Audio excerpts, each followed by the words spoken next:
आज के टाइम पे ऑटोमेशन की काफ़ी ज़्यादा वैल्यू है। जहाँ पे भी हम लोग बात करें, सब जगह पे ऑटोमेशन का यूज़ किया जा रहा है, चाहे वो वर्कफ्लोज को ऑटोमेट कराना हो, किसी प्रोसेस को ऑटोमेट कराना हो, या फिर आपके डेटा क्लीनिंग मेथड्स को ऑटोमेट कराना हो। आज की इस वीडियो में हम वही कवर करने वाले हैं कि अगर if you are someone who is a data analyst, data scientist, even a data engineer, जो कि रेगुलर वर्क में काफ़ी ज़्यादा डेटा को क्लीन करते हैं, बट आपके पास एक स्टैंडर्डाइज फॉर्मेट नहीं है क्लीन करने का, तो this video is perfect for you. यहाँ पे हम सीखेंगे कि कैसे हम एक स्टैंडर्ड फॉर्मेट्स के बेसिस पे, चलो डिफरेंट डेटा सेट्स के साथ डिफरेंट इश्यूज आते हैं, वो अलग है, बट एक बेसिक फॉर्मेटिंग जहाँ पे वाइट स्पेसेस हटाना, नल वैल्यूज़ के साथ डील करना, डुप्लीकेट्स हटाना, फॉर्मेट्स को फिक्स करना, ये बेसिक चीज़ों को हम लोग क्लीन कर पाएँ, क्योंकि इसमें हम लोग आवर्स इन्वेस्ट कर देते हैं और हम चाहते हैं कि हम इस प्रोसेस को ऑटोमेट कर दें, जो कि हमारा काम मिनटों के अंदर कर दे। तो ये वीडियो परफेक्ट है आपके लिए। इस वीडियो में हम लोग सीखने वाले हैं कि कैसे हम लोग ऑटोमेट कर सकते हैं डेटा क्लीनिंग मेथड्स को। So hello everyone and welcome to WS cube tech channel. My name is Ayushi Jain and start करते हैं with how to automate data cleaning using Python.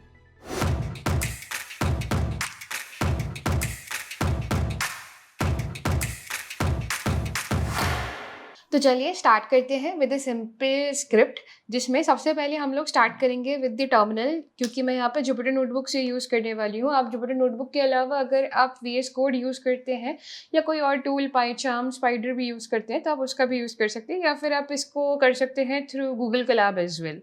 Okay, so let's launch Jupyter notebook. यहाँ पे हम ज़्यादा कुछ नहीं, but simply सिर्फ नंपाई और पैंडास का यूज़ करते हुए इस डेटा क्लीनिंग को परफॉर्म करेंगे। तो सबसे पहले I start with a new file. अगर आपके पास पैंडास या नंपाई इंस्टॉल नहीं है, तो सबसे पहले इसको आप लोग इंस्टॉल कर सकते हैं by writing pip install numpy and then उसके बाद पैंडास हमें करना है, तो इन दोनों को हम लोग इंस्टॉलेशन के लिए लगा देते हैं।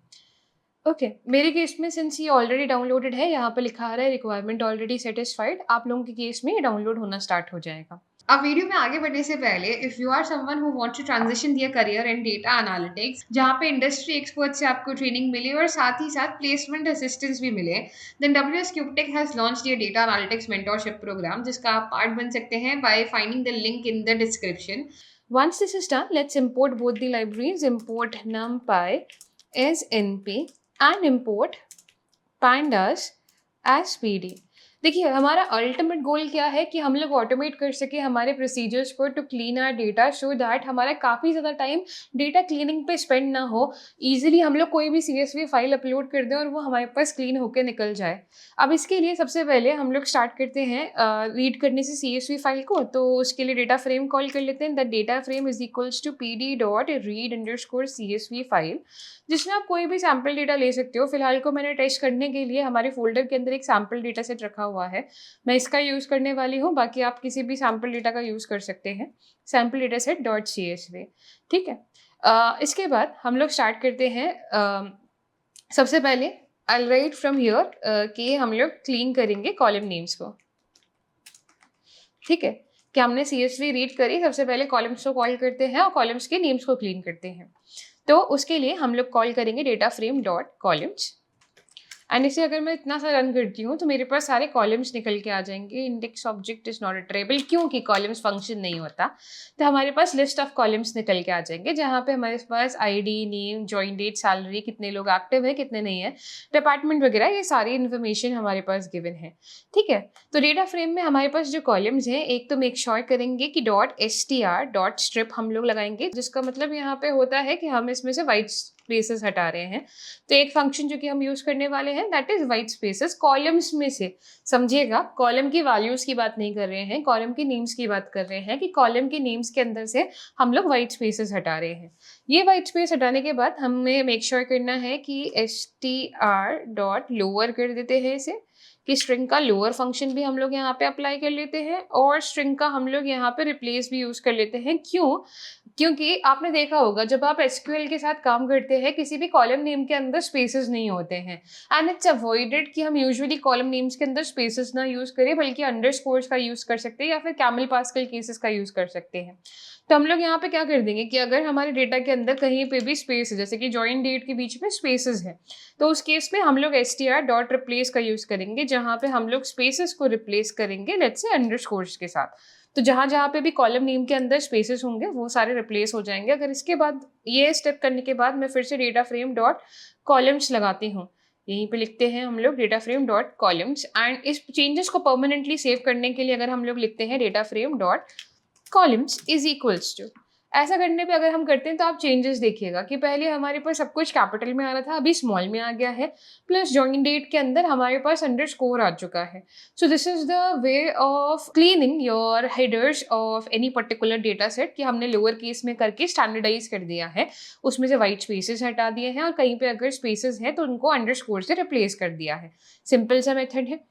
इफ़ यू आर समवन जिससे सारे डेटा अपडेट्स एक ही जगह पे चाहिए, then WS CubeTech has launch their community on WhatsApp which is data geeks, जहाँ पे आपको सब कुछ मिलेगा, from job updates to cheat sheets to quizzes to even real world data sets as well. Then join our WhatsApp community whose link is given in our description. Check it out now. अब इसके बाद आगे बढ़ते हैं, next step के ऊपर discuss करते हैं, जो कि अब आ जाता है कि अगर हमारे पास कोई भी टेक्सचुअल कॉलम्स हैं तो टेक्सचुअल कॉलम्स के अंदर से अगर हमें वाइट स्पेसेस हटाने हैं तो वो हम कैसे हटा सकते हैं। तो उसके लिए सबसे पहले स्टार्ट करते हैं, क्योंकि वाइट स्पेसेस जनरली काफ़ी ज़्यादा हमारे लिए प्रॉब्लम्स क्रिएट कर देते हैं जब हम लोग डेटा क्लीन करते हैं, तो सबसे पहले उसी पे फोकस कर रहे हैं। तो उस केस में हम लोग यहाँ पे स्टार्ट करते हैं फॉर आई इन, हम लोग डेटा फ्रेम के अंदर के जो हमारे कॉलम्स हैं उनको ले लेते हैं, बट डेटा फ्रेम में डॉट सिलेक्ट डेटा टाइप्स, ये फंक्शन हम लोग यूज़ करेंगे जहाँ पे हम लोग इंक्लूड करेंगे एक पैरामीटर है इंक्लूड, जिसमें हम लोग वो सारे कॉलम्स को इंक्लूड करेंगे जहाँ पे हमारे पास object as a data type है। अब आपको पता होगा, चलो इसको एग्जीक्यूट करने से पहले मैं यहाँ पे df.info कॉल कर देती हूँ, जो कि आपको पता होगा बताएगा कि कौन कौन सा डेटा किस टाइप का डेटा टाइप वाला है। जैसे कि ये सारे ऑब्जेक्ट्स हैं, यहाँ पे हमारे पास इंटीजर्स और फ्लोट्स भी गिवन है। तो जहाँ जहाँ पे हमारे पास ऑब्जेक्ट्स है उनके लिए ये स्पेसिफिकली काम करेगा कि ट्रेलिंग स्पेसेस हटाएगा, चाहे वो आगे की तरफ है चाहे वो पीछे की तरफ है। ठीक है, तो जो जो हमारे पास ऑब्जेक्ट्स हैं हम उनको यहाँ पे इंक्लूड कर लेते हैं कि include in the list of values let's define object. Okay, अगर आपको कभी भी सजेशंस चाहिए गाइस तो यहाँ पे आप टैब या फिर शिफ्ट प्लस टैब का यूज़ कर सकते हैं। अगर आप टैब दबाते हैं तो यहाँ पे जो भी और पैरामीटर्स जा सकते हैं वो यहाँ पे आ जाएंगे। शिफ्ट प्लस टैब अगर आप यहाँ पे यूज़ करते हैं इस पर्टिकुलर सिचुएशन में तो ये आपको बताएगा कि data frame dot select data types क्या क्या अलग अलग पैरामीटर्स देता है। तो ये फ़ायदा है जुपिटर नोटबुक यूज़ करने का। अब आई नो कि ये सारा कोड आप इजीली काफ़ी सारे टूल्स जैसे कि ChatGPT, जेमिनी से लिखवा सकते हैं, बट इम्पॉर्टेंट पार्ट है इस कोड को समझना, एक एक पैरामीटर को समझना, जो कि हम आज इस वीडियो के अंदर कर रहे हैं। अभी आगे मूव करते हैं एंड यहाँ पे मैं डॉट कॉलम्स डिफाइन कर देती हूँ। ओके, कि हम लोग यहाँ पे क्या कर रहे हैं, सिर्फ और सिर्फ ऑब्जेक्ट वाले कॉलम्स को चूज कर रहे हैं कि हमें ये जो लूप चलाना है ये सिर्फ और सिर्फ ऑब्जेक्ट वाले कॉलम्स के अंदर लूप चलाना है। अब वंस हमने ऑब्जेक्ट्स वाले कॉलम्स के अंदर लूप चलाया, हमें क्या इंश्योर करना है कि जो भी हमारे पास कॉलम्स हैं उन सबके अंदर की जो वैल्यूज हैं उसका जो डेटा टाइप है वो ऑब्जेक्ट हो और उसके अंदर जितने भी वाइट स्पेसेस हो वो हट जाए। तो उसके लिए हम लोग यहाँ पे लिखेंगे data frames I is equals to data frames I dot as type, हम लोग यहाँ पे स्ट्रिंग में कन्वर्ट कर देते हैं डॉट कि str में हो, और जब अगर ये str में है तो डॉट str डॉट हम लोग वाइट स्पेसेस हटाने के लिए स्ट्रिप फंक्शन को यूज़ करते हैं यहाँ पे, तो स्ट्रिप का यूज़ कर लेंगे। ओके, तो इससे फ़ायदा क्या होगा कि अगर आपके डेटा के अंदर कोई भी कॉलम्स होंगे जहाँ पे हमारे पास वाइट स्पेसेस हैं, तो ये वाला पार्ट उसको सिक्योर कर लेगा और वाइट स्पेसेस को हटा देगा। तो इसके बाद अगर आप डेटा फ्रेम को कॉल करेंगे भी तो अगर कहीं पे वाइट स्पेसेस होगा, जस्ट इन केस फिलहाल को मैं डेटा फ्रेम कॉल कर रही हूँ, कहीं पे अगर वाइट स्पेसेस होगा तो वो यहाँ से हट जाएगा। तो this step make sure that your object data types are in a string format and उसके बाद उनके ऊपर स्ट्रिंग स्ट्रिप का हम लोग यूज़ कर लेते हैं ताकि हम वाइट स्पेसेस हटा सकें। ठीक है, तो ये स्टेप पर्टिकुलरली इसीलिए होगा। और नेक्स्ट पे मूव करते हैं, अभी हमने सिर्फ इसको एग्जीक्यूट किया है। अब नेक्स्ट स्टेप पे मूव करते हैं जहाँ पे नल वैल्यूज़ या फिर एनी टोकन्स को हम लोग डील करेंगे। जैसे कि अगर हम लोग स्टार्ट करें, इसको भी मैं टाइटल दे देती हूँ clean white spaces in that columns, normalizing NA values।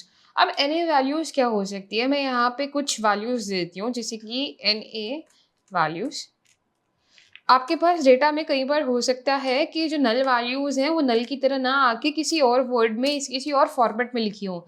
None लिखा हो, नल लिखा हो, n/a लिखा हो, na लिखा हो, तो हमें उसको टोकनाइज़ करना पड़ेगा, हमें उसको नॉर्मलाइज़ करना पड़ेगा इनटू अ सिंगल फॉर्मेट कि वो np.nan वैल्यू से रिप्रेज़ेंट हो।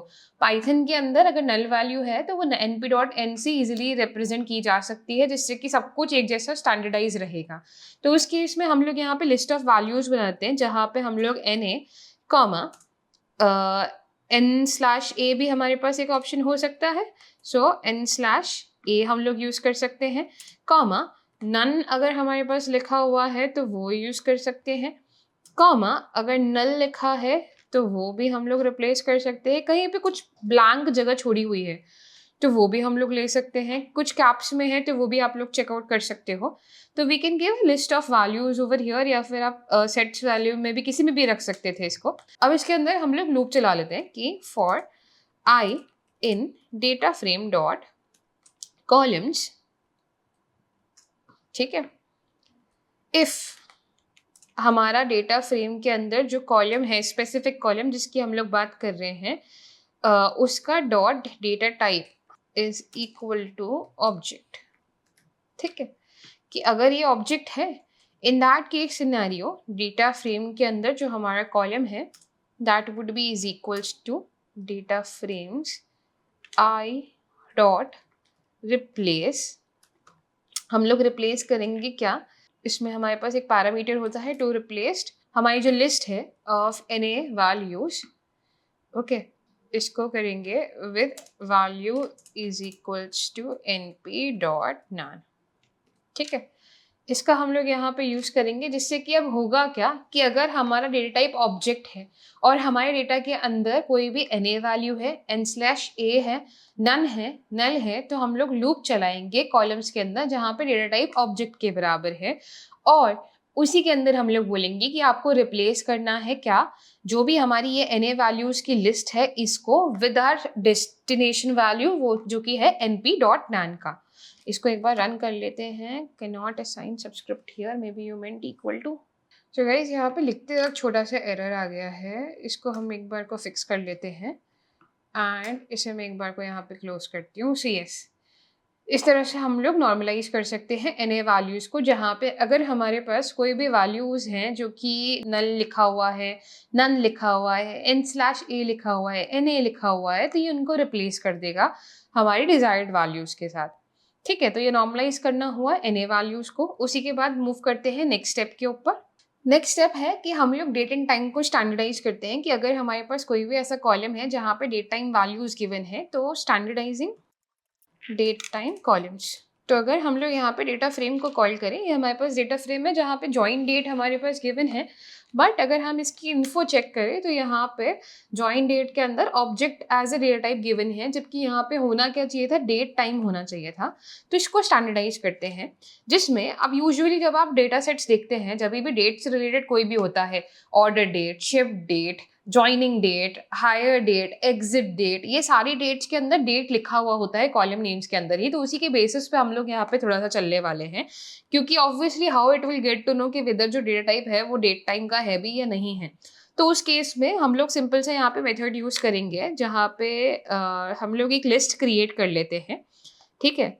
जैसे कि डेट्स इज इक्वल्स टू, मैं यहाँ पे लिस्ट कॉम्प्रीहेंशन मेथड का यूज करने वाली हूँ, I for I in data frames dot columns, जहाँ पे हम लोग अगर कोई सा भी हमारा कॉलम है, ठीक है, जिसमें हम लोग j in I for j in, जहाँ पे हमारे पास आ रहा हो date, time, comma dt, comma time stamp, इनमें से कोई भी अगर वैल्यूज हमारे पास निकल के आ रही हैं जस्ट इन केस, तो उस केस में हम लोग यहाँ पे क्या करेंगे, हम लोग फॉर लूप चलाएंगे कि for columns, let's say columns in dates, ठीक है। हम वो हमारे पास यहाँ पे लिस्ट ऑफ वो, अभी मैं आपको रन करके दिखाती हूँ पहले कि डेट्स के अंदर जैसे हमारे पास जॉइन डेट ऑटोमेटिकली आ गया, क्योंकि इसने डिटेक्ट कर लिया है कि वो कॉलम्स जहाँ पे या तो डेट आ रहा हो, dt यानी कि डेट टाइम आ रहा हो, टाइम स्टैम्प आ रहा हो, तो उस केस में हमें वो सारे कॉलम्स फेच कर लेने हैं। अब वंस हमने ये सारे कॉलम्स फेच कर लिए हैं तो इनके ऊपर हम लोग फंक्शन लगाते हैं कि फॉर आई इन या फॉर कॉलम्स इन डेट्स। ठीक है, जितने भी कॉलम्स हैं उनके ऊपर हम लोग इटरेशन कराने वाले हैं। इस इटरेशन के अंदर हम लोग सिंपली बोलेंगे कि हमारा जो डेटा फ्रेम का कॉलम है, ठीक है, that should be is equals to P D dot to date time, हमारे पास मेथड होता है। सो टू डेट टाइम को हम लोग यूज कर लेंगे to convert it to date and time. Okay, इसमें हम लोग हमारा डेटा फ्रेम का ही कॉलम पास कर देंगे and I think this would be sufficient. Although अगर ये already date and time format के अंदर है तो आप ट्राई एक्सेप्ट मेथड का भी यूज कर सकते हो कि इसको ट्राई कर लेगा ये, अदरवाइज पास पे क्लिक करा देगा। ठीक है, तो अगर हमारे पास ऐसा कोई सिनारियो है जहाँ पे ऑलरेडी डेट फॉर्मेट के अंदर है तो फिर हमें ये करने की ज़रूरत ही नहीं है। ठीक है, तो आप ट्राई एंड एक्सेप्ट का यूज़ कर सकते हैं जहाँ पे हम लोग एक्सेप्ट के अंदर पास कर देंगे। तो ऐसा करने के बाद अगर हम लोग data frame dot info check करते हैं तो हमारा जो कॉलम जॉइन डेट का है वो अभी भी चेंज नहीं हुआ है। ठीक है, क्योंकि हमने कॉलम्स का यूज़ किया है गाइस। इसको एक बार मैं दोबारा रन कर लेती हूँ। कॉलम ना यूज़ करके कॉलम्स यूज़ किया है। अभी हमारे पास डेट टाइम के अंदर जॉइन डेट निकल के आ चुकी है। तो that's how it is working कि हम लोग स्टैंडर्डाइज कर रहे हैं डेट एंड टाइम कॉलम को। अभी तक हमने 3 चीज़ें की हुई है। नंबर 1, हमने स्टार्ट किया सबसे पहले तो कॉलम्स को क्लीन करके, फिर उसके अंदर की वैल्यूज़ में से वाइट स्पेसेस हटा के, सेकेंडली जितने भी नन नल वैल्यूज़ हैं उनको हमने रिप्लेस किया np.nan से, ताकि वो नॉर्मलाइज होकर स्टैंडर्डाइज हो जाए। एंड लास्टली अभी हमने डेट एंड टाइम को स्टैंडर्डाइज किया है। अगर आप चाहते हैं तो हम एक स्टेप और इसमें इंक्लूड कर सकते हैं कि कई बार क्या होता है कि जब भी हम लोग डेट एंड टाइम से डील करते हैं तो हमें मंथ्स के अलग चार्ट्स बनाने पड़ते हैं, ईयर्स की बेसिस पे अलग डेटा निकालना पड़ता है, डेज की बेसिस पे अलग डेटा निकालना पड़ता है। तो हम चाहें तो इसके पार्ट्स भी क्रिएट कर सकते हैं। कैसे क्रिएट कर सकते हैं? Let's have a look on that. Create parts of dates from date time columns. ठीक है, कि अगर हमारे पास ये ऑप्शनल है, ये आप ज़रूरी नहीं है। अगर आपका यूज़ केस ऐसा है जिसके अंदर आपको डेट से वैल्यूज़ निकालनी है तो आप इसको यूज़ कर सकते हो, otherwise you can skip this part of the code. Okay, अब इसमें सिंपल सा है कि हमने यहाँ पे डेट्स का लिस्ट तो लिया ही था जिसके अंदर वो सारे कॉलम्स थे जहाँ पे ऑलरेडी हमारे पास डेट्स गिवन है। ना वंस हमारे पास डेट्स गिवन है, हम लोग यहाँ पे फॉर लूप चला सकते हैं कि फॉर आई इन डेट्स। ठीक है, डेट्स के अंदर हम लोग चलते हैं। अगर if pandas dot api dot types, not typing but types, dot api dot types is underscore date time of any data type, date time तो है but of any data type, in that case scenario we'll say data frames I is what। अब इसके बाद हमने जब यहाँ पे ये वैल्यू ले ली है, अंदर हम लोग लूप के अंदर चले गए हैं। इफ कंडीशन डिफाइन करके हमने बोला है कि अगर हमारे पास डेट टाइम का डेटा टाइप है, किसी भी टाइप का डेट टाइम अगर हमारे पास वैल्यूज हैं, तो उसके सिनेरियो में हमें यहाँ पे क्या करना है, एक बेस क्रिएट कर लेते हैं which is equal to nothing but column dot right strip R strip से हम लोग स्टार्ट करते हैं। ठीक है, स्ट्रिपिंग करेंगे on the basis of underscore यहाँ पे। उसके बाद हम लोग डेटा फ्रेम में कॉलम डिफाइन कर देते हैं कि हमारा जो आई कॉलम है, actually this should be I over here, so I dot strip and data frame के अंदर हमारे पास जो आई नाम का हमारा कॉलम है उसके अंदर हम लोग जाएंगे। उसमें हमें ये ध्यान रखना है कि हम यहाँ पे बेस डिफाइन करेंगे, ये वाला जहाँ पे वो स्ट्रिप होगा विद द अंडरस्कोर। ओके, तो इसमें मैं एफ स्ट्रिंग पास कर देती हूँ। एफ स्ट्रिंग पास करने के बाद हम लोग यहाँ पे बेस डिफाइन कर देते हैं कि ये जो हमारा बेस है इसके साथ हमें चाहिए यह। ठीक है, and that would be equal to data frame का हमारा आई कॉलम, जहाँ पे हम लोग date time function, date time module का ईयर फंक्शन लगा सकते हैं। तो dot date time dot year. ठीक है, ये हम लोग करेंगे। अगर वंस हमने ये कर लिया है तो इसके बाद हम सेम चीज़ रिपीट कर सकते हैं for the month as well. कि हमारे पास यहाँ पे मंथ होगा, इधर भी हम लोग मंथ को रिप्लेस कर देते हैं। डे भी अगर आप लोगों को चाहिए तो आप डे भी एक्सट्रैक्ट कर सकते हो by putting day over here as well and day over here as well. ये तीनों स्टेप्स जब आप लोग कर लेंगे उसके बाद एक बार को हम लोग डेटा फ्रेम को कॉल कर लेते हैं।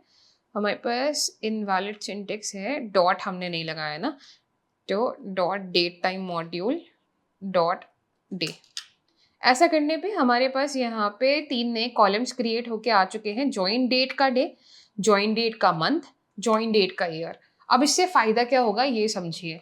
क्यों हमें यहाँ पे बेस देना पड़ा, यहाँ पे बेस इसलिए हमें डिफाइन करना पड़ा ताकि हम लोग ये जो जॉइनिंग डेट है इसके साथ हम लोग अंडरस्कोर लगा के ये सारी वैल्यूज़ निकाल सकें कि हमने यहाँ पे जितने भी कॉलम्स निकाले उसमें से बेस में हमें क्या करना है, base value still join date रहेगी, क्योंकि आपके पास अगेन कॉलम्स के अंदर शिपिंग डेट भी हो सकती है, डिलीवरी डेट भी हो सकती है और बाकी और डेट्स भी हो सकती है।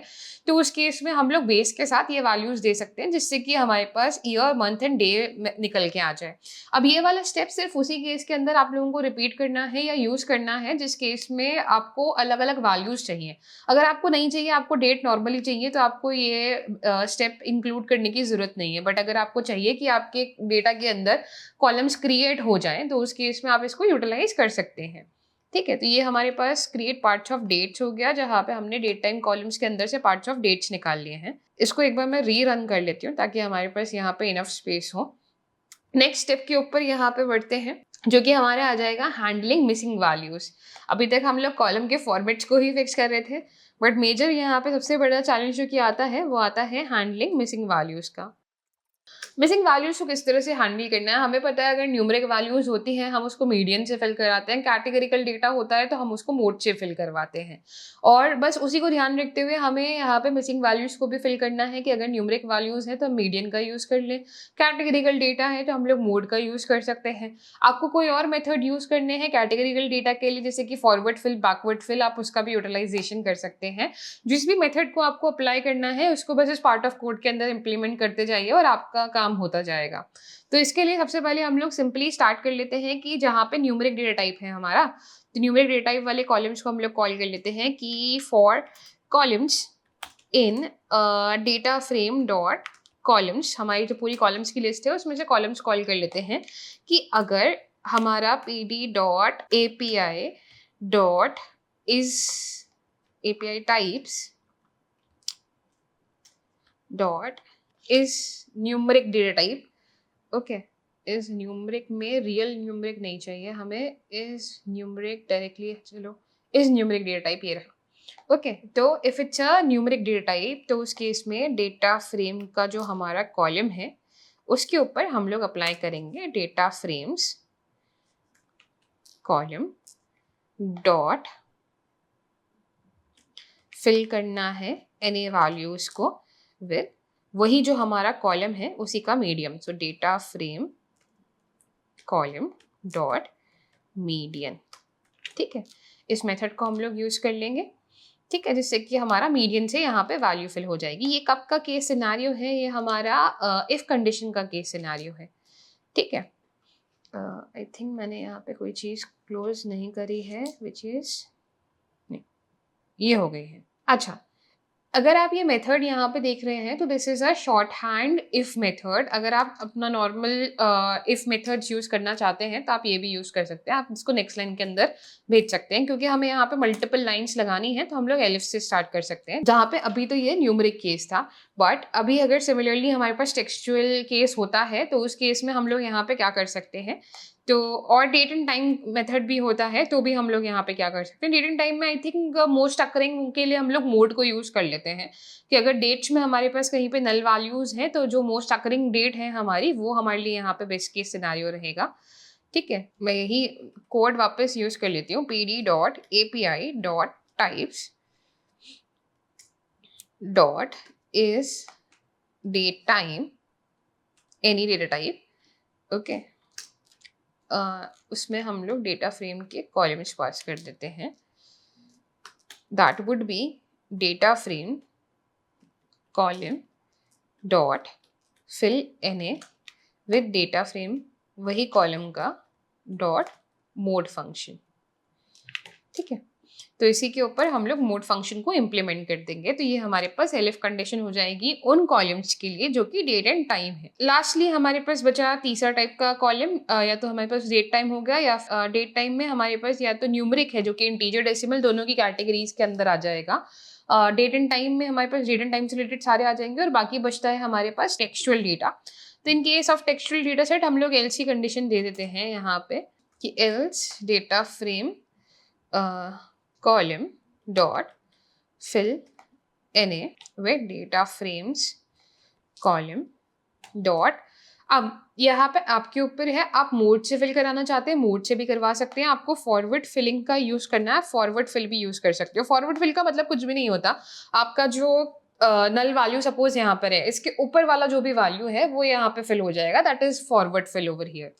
तो अगर हम इतना सा भी यूज करते हैं और इसके बाद अगर हम लोग डेटा फ्रेम को कॉल करते हैं, यहाँ पे मीडियन के केस में हमारे पास इशू आ रहा है data column dot median. Okay, तो स्क्वायर ब्रैकेट हमने थोड़ा पीछे क्लोज किया है। ओके, तो अगर कहीं पे भी हमारे पास नल वैल्यूज रही होंगी तो वो यहाँ पे फिल हो जाएंगी। अच्छा, अब इसमें एक चीज़ मैं नोटिस कर रही हूँ कि स्कोर यहाँ पे मैनेज हो गया, बाकी चीज़ें भी यहाँ पे मैनेज हो गई। सैलरी के अंदर एक प्रॉब्लम आ गई है हमारे पास। सैलरी के केस में हमारे पास करेंसी मेंशन है, कॉमा मेंशन है और नॉन वैल्यूज लिखी हुई हैं। ठीक है, तो सैलरी केस में हमारे पास करेंसी मेंशन है, कॉमा मेंशन है और नॉन वैल्यूज हैं। तो एक बीच में जहाँ पे हमने नल्स पे डील किया था एंड उससे पहले हमें एक स्टेप और जोड़ना पड़ेगा जहाँ पे हम लोग हैंडल कर सकते हैं इन वैल्यूज़ को भी। तो मैं यहीं पे एक स्टेप और इंक्लूड कर रही हूँ जहाँ पे हम लोग अगर हमारे पास न्यूमरिक वैल्यूज़ हैं और उसमें कॉमाज हैं, हाइफन्स हैं, मे बी हाइफन्स तो नहीं होने चाहिए, कॉमाज हैं। ठीक है, if it's a numeric data type और उसके अंदर कॉमाज है और उसके अंदर कोई भी सिंबल्स हैं, तो उस केस में हमें उसको कैसे हैंडल करना है। न्यूमरिक भी नहीं रहेगा, ये तो I think text data type रहेगा, तो उसको कैसे हैंडल करना है इसको भी समझ लेते हैं। तो यहीं पे फिर से हम लोग स्टार्ट करते हैं for I in data frame dot columns. Okay, और इसमें रेगुलर एक्सप्रेशन का हम लोग यूज़ कर सकते हैं कि जैसे हमारे पास सिंबल्स हैं, अब सिंबल कोई से भी हो सकते हैं, अभी इंडियन रुपीज़ है, हो सकता है डॉलर्स में हो सकता है यूरोज के अंदर हो, तो उनको हमने रिप्लेस कर देना है। कॉमास जैसे कोई भी अगर हमारे पास है तो उनको भी हम लोग रिप्लेस कर सकते हैं। कैसे रिप्लेस कर सकते हैं, let's have a look. So if हमारा जो कॉलम का डेटा टाइप है वो ऑब्जेक्ट के बराबर है, तो डेटा फ्रेम का जो हमारा एक कॉलम है उसका डॉट डेटा टाइप जो है अगर वो बराबर है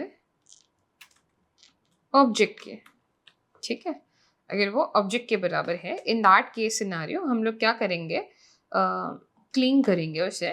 सो clean is equals to data frame का कॉलम जहाँ पे हम लोग डॉट str डॉट रिप्लेस करेंगे, डॉट str डॉट रिप्लेस करेंगे। रिप्लेस करते वक्त हम लोग रेगुलर एक्सप्रेशन का यूज़ कर सकते हैं।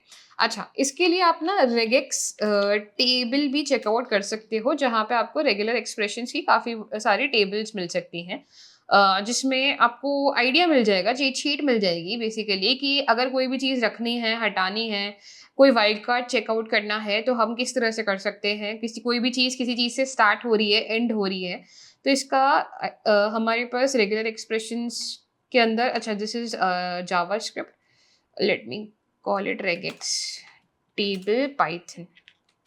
ठीक है, तो यहाँ पे हमारे पास इजीली रेगेक्स की एक चीट शीट क्रिएट हो जाएगी जो कि आप यूज़ कर सकते हो। काफ़ी सारे ऑप्शंस है कि कोई चीज़ मैच कर रही है, नहीं मैच कर रही है, स्टार्टिंग में है, एंडिंग में है, कितने अकरेंसेज हैं, तो ये सारी चीज़ें हम लोग यहाँ से चेकआउट कर सकते हैं। अब इसी के बेसिस पे मैंने यहाँ पे एक छोटा सा पीस ऑफ कोड लिखा है कि जहाँ पे हमें रिप्लेस में आर मैच कराना है, जो कि होगा कॉमा। ठीक है, परसेंटेज का सिंबल हो सकता है क्योंकि हमारे पास परसेंट के अंदर वैल्यू हो सकती है, रुपी का सिंबल हो सकता है, डॉलर का सिंबल भी हो सकता है। आप चाहो तो यहाँ पे और भी कोई करेंसीज ऐड कर सकते हैं, मैं फ़िलहाल को इतना ही ऐड करके और आगे मूव कर दे रही हूँ कि अगर ये ऐसा कुछ आता है तो हमें उसे ब्लैंक स्पेस से रिप्लेस कर देना है। ओके, एंड उसी के अलावा अगर आपके पास कोई स्पेसेस भी हैं नंबर्स के बीच में तो आप उनको भी हटा सकते हैं। तो आप चाहें तो यहीं पे ही कंटिन्यू भी कर सकते हैं, डॉट str डॉट रिप्लेस दूसरी स्ट्रिंग मैं यहाँ पे पास कर रही हूँ, जहाँ पे हम लोग regex का यूज़ करके हम लोग यहाँ पे बैकवर्ड स्लैश का यूज़ करेंगे, बैकवर्ड s प्लस जो कि हमारे लिए यहाँ पे व्हाइट स्पेसेस के लिए काम करेगा। यहाँ पे आप लोग चेकआउट करेंगे तो आपको मिलेगा भी सही कि मैचेस व्हाइट स्पेसेस कैरेक्टर्स, जैसे कि बैकवर्ड स्लैश और एस हम लोग स्पेसेस के लिए यूज़ करते हैं। न्यू लाइन का हमारे पास ऑप्शन होता है, तो अलग अलग कैरेक्टर्स को हम लोग यूटिलाइज कर सकते हैं। एंड यहीं पे साथ ही साथ हम लोग एक और चीज़ रिप्लेस कर सकते हैं, .str.replace, जहाँ पे हम लोग वापस से रेगुलर एक्सप्रेशन का यूज़ करके और अगर आप चेकआउट करेंगे तो यहाँ पे आपको दिखेगा कि अगर आप बैकवर्ड स्लैश और एस का यूज़ करते हैं तो वो व्हाइट कैरेक्टर्स को, व्हाइट स्पेसेस कैरेक्टर्स को मैच करवाएगा। तो हमें बैकवर्ड स्लैश एस का यूज़ करना है और मल्टीपल टाइम्स आ रही हूँ तो भी हमने वो चेक कर लेना है। उसकी अकरेंस को भी हमने रिप्लेस करना है विद दी स्पेसेस।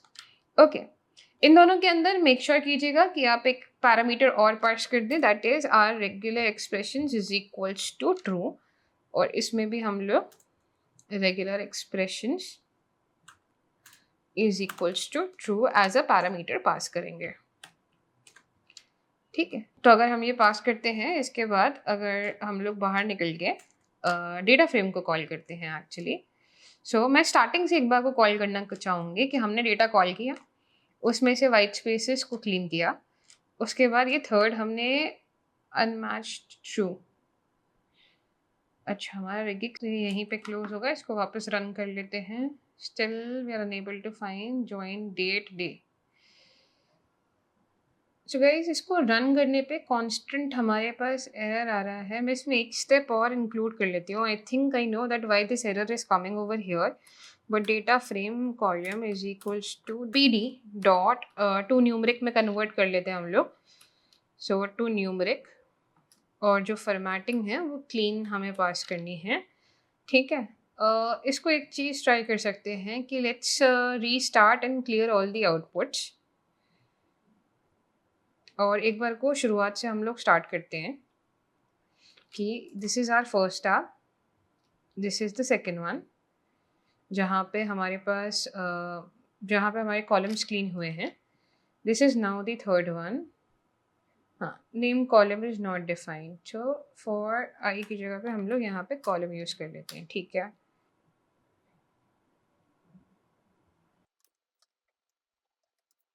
यहाँ पे मैंने errors is equals to coerce किया है, ताकि अगर हमारे पास कोई डेटा टाइप कन्वर्जन के अंदर एरर आता भी है जस्ट इन केस, तो वो यहाँ पे हैंडल हो जाए। तो एक बार को हम लोग चेक कर लेते हैं।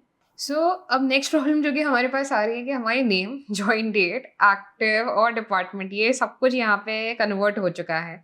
इसको भी ज़रा हैंडल करते हैं। अब यहाँ पे इसको हैंडल करने के लिए हम लोग बोलेंगे कि अगर हमारे पास डेटा के अंदर काफ़ी सारी न्यूमेरिक वैल्यूज़ हैं तो उसकी बेसिस पे फिर ये हैंडल करें, जहाँ पे हम लोग यूज़ कर सकते हैं कि इसको हम लोग कॉलम में डायरेक्टली असाइन ना करने के बजाय इसको मैं एक वेरिएबल के अंदर असाइन कर देती हूँ। ठीक है, कि एक सी नाम का हमने यहाँ पे वेरिएबल ले लिया है, और इसका हम लोग नॉट एनी लगा के लेंथ चेक कर लेते हैं कि अगर जो सी डॉट हमारे पास नॉट एन ए है, उसका जो डॉट सम है, उसका जो डॉट सम है, if it is equal to या ग्रेटर देन ले लेते हैं, greater than equal to 0.6 times of data frames columns dot not N A dot sum. ठीक है, तो अगर न्यूमेरिक वैल्यूज हमारे पास काफ़ी ज़्यादा है तो उसी केस में हम लोग डेटा फ्रेम का जो हमारा कॉलम है उसे इक्वल करेंगे सी के। अभी एक बार मैं स्टार्टिंग से रन कर रही हूँ यहाँ पे इसको, एंड इसको ट्राई करते हैं, एंड लास्टली इसे ट्राई करते हैं। तो ठीक है, अभी हमारे लिए नेम एज इट इज़ है, join date as it is है, सैलरीज फिक्स होके आ चुकी हैं, हमारे पास एक्टिव, डिपार्टमेंट और स्कोर आ चुका है। ठीक है, आप इसमें अपने अकॉर्डिंग करेंसीज एंड बाकी फैक्टर्स को ऐड कर सकते हो जो कि आपको ऐड करना हो। ठीक है, उसी के बेसिस पे you can change all these values. Once ये हो गया तो उसके बाद हम लोग नॉर्मलाइज कर देते हैं एन वैल्यूज को, एंड क्रिएट करते हैं parts of dates and date time columns, handle कर लेते हैं मिसिंग वैल्यूज को, एंड लास्टली डुप्लीकेट्स हटा देते हैं। अगर हमारे डेटा में कहीं पे भी डुप्लीकेट्स हैं, तो अगर जनरली हमारे डेटा के अंदर डुप्लीकेट्स है, तो डुप्लीकेट्स हटाने के लिए हम लोग ड्रॉप डुप्लीकेट्स का यूज़ कर सकते हैं, जहाँ पे आप लोग डेटा फ्रेम का यहाँ पे लेंथ चेक कर सकते हो, डेटा फ्रेम डॉट len, जो कि हमें लेंथ बता देगा। अच्छा, डेटा फ्रेम है ना, हम लोग length of data frame use करेंगे, तो लेंथ ऑफ डेटा फ्रेम, तो टोटल लेंथ हमारे पास आ गई 50। और आप चाहें यहाँ पे data frame dot drop duplicates का यूज़ कर सकते हैं, जो कि आपके डुप्लीकेट्स ईजिली यहाँ से हटा देगा। और उसके बाद आप दोबारा length of data frame check out कर सकते हैं, जो कि आपको सेम ही आउटपुट दे रहा है। दैट मीन्स इसमें डुप्लीकेट्स नहीं है, बट आपके केस में अगर आपके पास डुप्लीकेट्स होंगे तो ये उसको कन्वर्ट कर देगा। लास्टली हम इसको CSV में सेव कर सकते हैं by writing df dot two underscore CSV file, जिसमें आप इसका नाम कोई भी रख सकते हो। आपका जो भी टेबल का नाम है क्लीन डॉट CSV, इसको डबल कोट्स में हम लोग पास कर देते हैं। एंड जो भी हमारे पास क्लीन होके यहाँ पे डेटा आया है उसे हम लोग हैंडल करेंगे। गाइस, यू नोटिस कि हमारी नैन वैल्यूज फिल नहीं हो रही है क्योंकि ये चेंजेस इंप्लीमेंट हुए हैं। हमें एक्चुअली इसको सेव करने के लिए ना यहाँ पे लिखना पड़ेगा data frame column is equals to this, add data frame के अंदर जो हमारा एग्जिस्टिंग कॉलम है उसके अंदर ये चेंजेस करने हैं। एंड आई थिंक फिल लेने की जगह पे हम लोग यहाँ पे डायरेक्टली एफ फिल लगा सकते हैं इस तरह से। गाइस, हम यहाँ पे देख पा रहे हैं कि डिपार्टमेंट के अंदर हमारे पास नॉन वैल्यूज हैं जो कि कन्वर्ट नहीं हो रही हैं। अपॉन चेकिंग मैंने देखा कि नॉन वैल्यूज को ये डिटेक्ट नहीं कर रहा है एज नॉन, जो कि ये प्रॉब्लम है फ्रॉम हियर। जब हम लोग नॉन वैल्यूज के लिए अलग अलग पैरामीटर्स दे रहे थे तो इसमें हमें स्मॉल n भी एक देना पड़ेगा, जो कि अगर हम यहाँ पे फिक्स करेंगे और इसके बाद इसको रन करते हैं तो हमारी जो नॉन वैल्यूज है वो फिल हो जाएगी। फिर भी हमारा फर्स्ट वाला नॉन नहीं फिल हुआ क्योंकि फॉरवर्ड फिल यूज़ किया है। आप बैकवर्ड फिल भी यूज़ कर सकते हो, क्योंकि अगर लास्ट वैल्यू नल नहीं है तो आप बैकवर्ड फिल एंड एक बार को फॉरवर्ड फिल, आप दोनों चीज़ें अप्लाई कर सकते हो कि ये भी कर देना और एक फॉरवर्ड फिल भी लगा देना, तो इससे कि ऊपर नीचे की एंड वाली और स्टार्ट वाली अगर दोनों ही वैल्यूज एम्प्टी हैं तो एक एक बार दोनों चीज़ें लग जाएं, तो इससे हमारे पास बैकवर्ड फॉरवर्ड दोनों टाइप की फिल्स लग जाएंगी इसके ऊपर। तो ये हुआ हैंडलिंग मिसिंग वैल्यूज़ वाला। लास्टली हमने ड्रॉप किए डुप्लीकेट्स को और इसके बाद अब एक क्लीन CSV हम लोग निकाल लेते हैं। फोल्डर में चल के चेक कर लेते हैं कि हम लोग अगर क्लीन CSV के ऊपर आते हैं तो वो हम लोग किस तरह से चेकआउट कर सकते हैं। एंड यहाँ पे हमारे पास नेम्स आ चुके हैं, प्रॉपर्ली ज्वाइनिंग डेट्स आ चुकी है, सैलरीज हैं जो कि न्यूमरिक वैल्यूज़ में ही आ रही हैं। कैसे पता मुझे कि न्यूमरिक वैल्यूज़ में आ रही है? क्योंकि टेक्सचुअल डेटा हमेशा लेफ्ट साइड पे आता है और न्यूमरिक वैल्यूज़ राइट साइड पे आती हैं। इसमें एक चीज़ मैंने आप लोगों के लिए ड्रॉप की है जो कि है एक्टिव के लिए कोड। यहाँ पे हमें बूलियंस को फिक्स करना है कि अगर कहीं पे false true, yes, no, Y, N लिखा है तो उसको स्टैंडर्डाइज कैसे करें। जैसे हमने स्टैंडर्डाइज किया था नॉन वैल्यूज़ के लिए, दोबारा से यहाँ पे आते हैं, जैसे कि हमने स्टैंडर्डाइज किया था नॉन वैल्यूज़ के लिए यहाँ पे, इसी तरह से हम लोग स्टैंडर्डाइज कर सकते हैं बूलियन वैल्यूज़ के लिए भी। अब वो कैसे करना है, let me know in the comments. Okay, and ये हमारा पूरा प्रोसीजर रेडी है जहाँ पे हम लोग ऑटोमेट कर सकते हैं। अब यहाँ पे आप कोई भी फाइल पास कर सकते हो, जो भी आपके पास एक्स्ट्रा फाइल है जो कि आप क्लीन करना चाहते हो, बस आपको यहाँ पे सैम्पल डेटा सेट को चेंज करना है।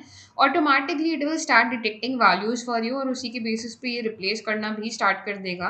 मेरा सजेशन रहेगा कि आप यहाँ पे कुछ और पैरामीटर्स भी डिफाइन करें जब आप करेंसी की बात कर रहे हैं। अगर आपको कुछ और चेंजेस भी करवाने हैं तो वो भी आप यहाँ पे करवा सकते हैं। कोई भी एक सैम्पल सा डेटा लेके देखिए एंड ट्राई कि if this works with that particular data set as well.